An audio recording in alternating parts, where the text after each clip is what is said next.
السلام علیکم ورحمۃ اللہ وبرکاتہ۔ الحمدللہ، آج ہم سورۃ بقرہ کی آیت نمبر 58 کا ترجمہ اور مختصر تشریح بیان کریں گے۔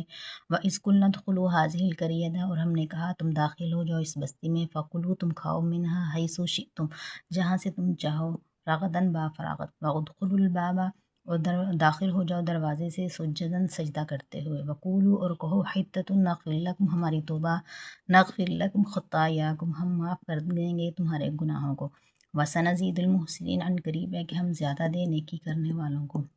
اس آیت میں اللہ تعالیٰ بنی اسرائیل کو اپنی ایک اور نعمت یاد دلاتے ہیں کہ صحرا کی آزمائش کے بعد اللہ تعالیٰ نے انہیں ایک آباد بستی میں داخل ہونے کا حکم دیا جہاں ہر قسم کی نعمتیں موجود تھیں۔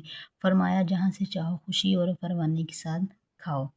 اللہ تعالیٰ نے انہیں حکم دیا کہ بستی کے دروازے سے داخل ہوتے وقت جھک کر عاجزی اور شکر کے ساتھ داخل ہونا ہے۔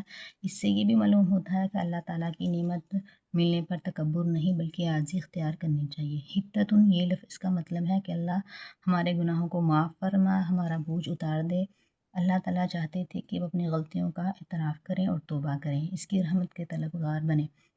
وَسَنَزِيدُ الْمُحْسِنِينَ، عن قریب ہم زیادہ دیں گے نیکی کرنے والوں کو۔ فرمایا کہ اگر حکم مانو گے تو تمہارے گناہ معاف کر دیے جائیں گے، اور جو لوگ نیکی میں آگے بڑھیں گے انہیں مزید اجر، برکت اور نعمتیں عطا کی جائیں گی۔ السلام علیکم۔